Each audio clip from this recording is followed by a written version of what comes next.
Politics ఎప్పుడు ఎలా change అవుతాయో ఎవ్వరూ చెప్పలేని సిచ్యువేషన్. ప్రజల ఆదరణ ఉంటే ఓకే, లేకపోతే ఎంతటి బలమైన లీడర్ అయినా కనుమరుగు అవ్వాల్సిందే. ప్రజలతో ఉండే నాయకులే ఎప్పుడూ ఆదరాభిమానాలు పొందుతుంటారు. ఇప్పుడు ప్రకాశం జిల్లాలో మాజీ మంత్రి సిద్ధా రాఘవరావు పరిస్థితి అగమ్య గోచరంగా మారింది.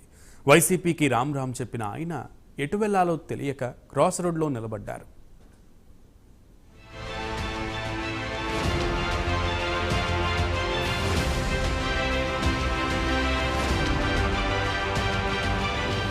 ఎన్నికల్లో ఓటమి తర్వాత వైసీపీకి వరుస షాకులు తగులుతున్నాయి. ఆ పార్టీకి చెందిన సీనియర్ జూనియర్ లీడర్స్ అందరూ ఎవరి దారి వాళ్ళు చూసుకుంటున్నారు. ఇక ప్రకాశం జిల్లాలో దర్శి మాజీ ఎమ్మెల్యే సిద్ధా రాఘవరావు ఇటీవల ఫ్యాన్ పార్టీకి బై చెప్పేశారు. రిజైన్ లెటర్ ను జగన్మోహన్ రెడ్డికి సెండ్ చేశారు. వ్యక్తిగత కారణాలతో పార్టీ నుంచి తప్పుకుంటున్నట్లు చెప్పారు. రిజల్ట్స్ వచ్చి నెల రోజులు కూడా గడవక ముందే కష్టాల్లో ఉన్న పార్టీని వదిలి వెళ్లడంపై అందరూ షాక్ అయ్యారు. ఇప్పుడు ఆయన ఏ పార్టీలో జాయిన్ అవుతారు, రాఘవరావు రాజకీయ భవితవ్యంపై ఎలాంటి నిర్ణయం తీసుకుంటారనేది జిల్లా వ్యాప్తంగా చర్చనీయాంశంగా మారింది.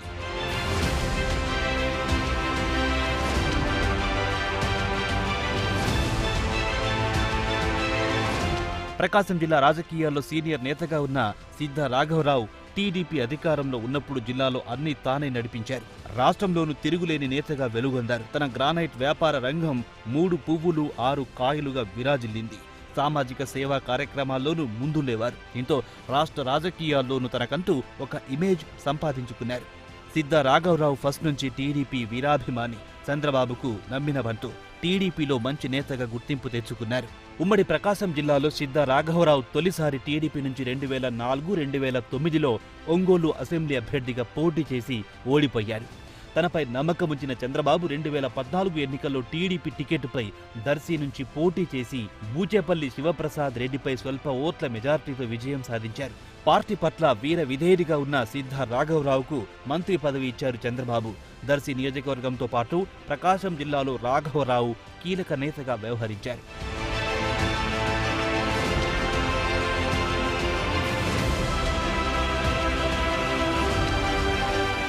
2019 ఎన్నికల్లో టీడీపీ ఒంగోలు పార్లమెంట్ అభ్యర్థిగా బరిలో నిలిచి ఓడిపోయారు. వైసీపీ అధికారంలో రావడంతో సిద్ధా రాఘవరావుకు కష్టాలు స్టార్ట్ అయ్యాయి. గ్రానైట్ వ్యాపార సంస్థలపై రైడ్స్ చేసి ఆర్థికంగా ఇబ్బందులు గురిచేయడంతో టీడీపీని వీడి ఫ్యాన్ పార్టీకి ఫ్యాన్ అయిపోయారు. ఆ సమయంలో రాఘవరావు టీడీపీకి రాజీనామా చేయడం జిల్లా రాజకీయాల్లో పెద్ద చర్చకు తెరలేపింది. గ్రానైట్ వ్యాపారాలను కాపాడుకునేందుకే వైసీపీలో చేరాడని ప్రచారం జరిగింది. అయితే అప్పటి వరకు టీడీపీలో వివిధ పదవులు అనుభవించి అధికారం కోల్పోయాక టీడీపీని వీడి వైసీపీలో చేరడాన్ని టీడీపీ క్యాడర్ జీర్ణించుకోలేకపోయింది. అయితే అప్పుడు అధికారంలో ఉన్న వైసీపీలో చేరితే ఇక తిరుగులేదనుకున్నారు రాఘవరావు. పార్టీలో చేరిన ఆయనకు తగిన గుర్తింపు లభించలేదు. ఏదో వైసీపీలో చేరారంటే చేరారు అన్నట్టుగానే ఉండేవారు. ఎక్కడ ఆ పార్టీ నాయకులు కార్యకర్తలు రాఘవరావును కనీస నేతగా కూడా గుర్తించలేదు. అసలు రాఘవరావు వైసీపీలో ఉన్నారా అంటూ వైసీపీ కార్యకర్తలే చర్చించుకున్నారంటే పరిస్థితి ఎలా ఉందో అర్థం చేసుకోవచ్చు.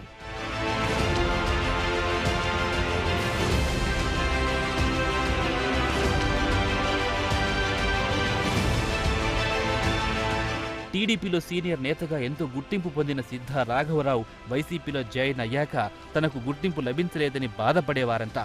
2013లో టీటీడీ బోర్డు చైర్మన్ గా అవకాశం కల్పించాలని ఫ్యాన్ పార్టీ పెద్దలను వేడుకున్నారు. టీటీడీ బోర్డు చైర్మన్ పదవి రాఘవరావుకు కేటాయించబోతున్నారని ప్రచారం కూడా జరిగింది. అనూహ్యంగా టీటీడీ బోర్డు చైర్మన్ గా కరుణాకర్ రెడ్డి నియమించడంతో రాఘవరావు ఆశలపై నీళ్లు జల్లారు.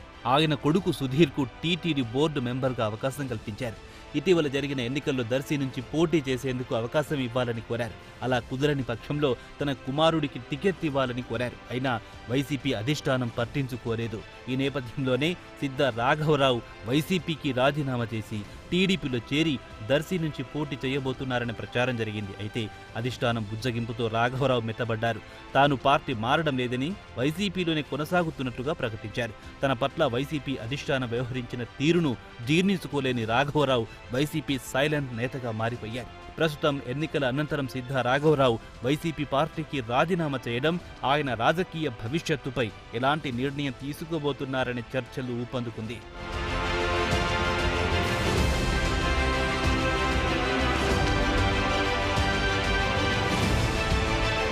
వైసీపీ ఓడిపోవడం, టీడీపీ కూటమి పవర్లోకి రావడంతో మళ్లీ రాఘవరావు సొంత గూటికి చేరబోతున్నారనే ప్రచారం జరుగుతోంది. అయితే 2019లో టీడీపీని వీడి సిద్ధ రాఘవరావు వైసీపీలో చేరడాన్ని ఆ సమయంలో టీడీపీ క్యాడర్ తీవ్రంగా వ్యతిరేకించారు.